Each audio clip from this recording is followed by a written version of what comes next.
And we're back. Do you realize there is such a thing as a free lunch? We're going to find out about it from the Independence Institute, the best hair in the office. Amy Oliver Cooke, thanks for being with us. Wow, that's a title that I've always aspired exactly. to. And with me, it's some tough competition. Yes, as a matter of fact, you and I are often competing on hairstyles and who has the most. Do you realize for the rest of my life, this is going to be it? This is it. I can't do anything else. I can shave it down to nothing or this. That is so not true. What else? Hair extensions. You could hair extensions, implants. I can't do this. What? I can't do that. What's over there? Listen, armed with a blow dryer and hairspray. Might be able to do that thing that chicks really dig, that grow it on one side and flip it over, because I think that looks good. It worked for Donald Trump. All right, let's get to topic. You run a little organization through the Independence Institute called MAD, Mothers Against Drunk Driving. No, this one only has one D. MAD, Mothers Against Debt. What? You mothers are against everything. I know. Well, we say no to all kinds of stuff. No. I know. Well, I've written a couple of columns for the Daily Caller, which is Tucker Carlson's internet site, news site. And one of the things I said, you've heard of soccer moms and you've heard of security moms. Well, it's time to meet the mad moms. And we did an open letter to Congress saying, essentially, cut it out, stop spending. You are chaining our kids and our grandkids to the federal government, which hurts their opportunities, their standard of living as they get older. So let me take it this way. Debt issues, any sort of fiscal issues. I mean, I look at what happened here in Colorado. We had to plug about $1 billion hole in the budget. And it was the most god-awful thing to get any attention on because it has numbers to it. It is the most important thing they do at the legislature, but it'd be so much easier to talk about the latest abortion bill or some sort of, do we give in-state tuition to illegals? I mean, those we understand, we can get our hands around it, but the thing that is going to cripple not just the state and our local governments, but really the nation is the debt. This debt and the unfunded mandates to come will turn our economy into a third world nation debt economy, and we're doing it to ourselves, but it's hard to get traction because it's hard to make that stuff real, that you can hold it and touch it. Yeah, it's not very sexy. It's not very emotional. No, and so what we do at Mothers Against Debt is we take some of these macro issues that you just described, debt, spending, and we bring it to the kitchen table. What does it mean to your child? What does it mean to my child? Well, of course, what I've told my kids is forget child labor laws, get to work. I need you to be a taxpayer because, by the way, because my generation, your generation, our generation, because we couldn't stop spending, you need to write a check for a little over $100,000. So please get to work right now, and if you just break it down, that's by taxpayer. If you break it down per person. What is the national debt right now? It stands at about 14 trillion. Yeah, 14.4 trillion. But if you say, but that's not even. That means nothing to me. No, I don't know what that means. 14 trillion is a nice number. It doesn't mean. Well, it's this enormous number with a whole bunch of zeros behind it, and makes your eyes kind of glaze over. So that's what we try and do is we take that number and bring it down to the kitchen table. So let me ask you this. You've got a couple of kids. I got a couple of kids. I like my kids better than your kids. Well, my kids are closer to working than yours. So you want. Suckers. And by the way, they all have jobs. Oh, wait. They might start regulating babysitting. No, but essentially, these kids, let's say. How many zeros in a trillion? 12. Very good. You know what? I counted out. Yeah, he had to write it down, I know. But I tell my kids, listen, you're starting off life right now. As of right now, you've got a $45,000 debt. That's just on what we've spent already. That doesn't count unfunded liabilities. And by the way, that's not for the household. That's not for the family of four. No, that's just for them. That's for every man, woman, and child in America. It's $45,000 in debt To the the government. feds. Yeah, because of the spending that we have. Now, you'll have a lot of people who will say, well, it's actually much more than that. And it's true, it is. When you start adding in unfunded liabilities and other things, you're looking at over $100 trillion, which then breaks down to taxpayers. It's like $1 million per taxpayer.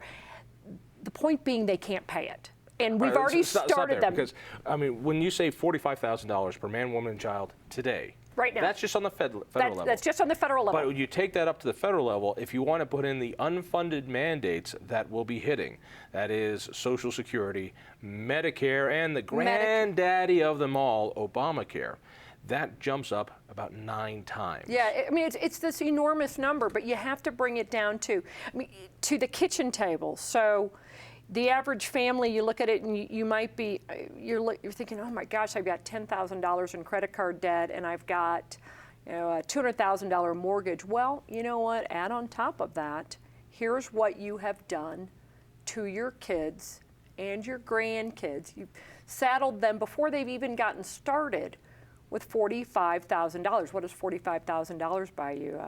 I can tell you this buys several of my cars, my old junker. But that's my favorite the point. car, Toyota. No, it was a Datsun 210. 800. No, I bought it for $500. Drove it for 8 years, and because I'm a Republican, I sold it for $950. Made money on it. Excellent. Made money on it. Excellent. Yeah. But the point being, we've already saddled them with debt before they've even gotten started. It is wholly unfair. We spent, we're spendaholics, we're shopaholics. We bought, ladies, we bought handbags and purses that we couldn't afford, and now we're telling our kids how do you to pay for that. I mean, I think you've got your finger on the trigger here, which is this is not a financial issue. This is a kid issue. It's a moral issue. That when all these debts come due, when it all falls apart, and there's very few ways for it not to fall apart unless we grab it right now. It's not going to hurt us as much as it's going to hurt them. We haven't spent our money. We've spent their money. Yeah, I mean, I look at it. Look at the environmental movement that started. Rachel Carson's Silent Spring in the '60s, which, oh my gosh, we've got DDT. We're putting pesticides on food. We're damaging the environment. And so, what did we do? We wanted to save the environment for future generations. I mean, we wanted to leave the earth a better place than what we found it, and it turned into sustainability. Well, you know what? What good parent wouldn't want the next generation to have a better economy, a better financial picture than what we have? Well, right now we're doing just the opposite. We are polluting their economy. We are polluting their opportunities. We are creating a system that is unsustainable. They will never pay it off. It's child abuse. So if you were concerned about the environment, I want to jump on that.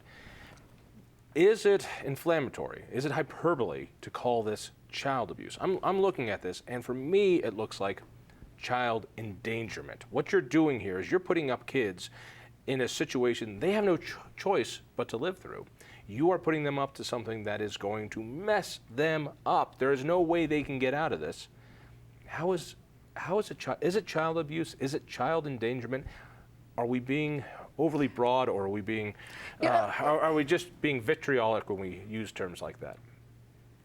No, it's accurate. What parent, let me ask you this, would you leave your kids with a credit card debt that, well, you might. I would. Okay, let me ask decent parents out there, responsible parents. Would you leave your child, would you go and rack up your credit card and then hand it to your 4-year-old and say, I'm so sorry, honey, I did it, I couldn't stop, and it's your responsibility? And leave them on the hook for that. They're facing an absolute nightmare economically. They will not, interest rates will be high, unemployment will be high, taxes will be high, opportunity will be low. What parent does that to their child? We put helmets on them to wear if they go ride their bicycles. We make sure they eat properly. We're concerned about what time they go to bed. We're concerned about their friends and online predators.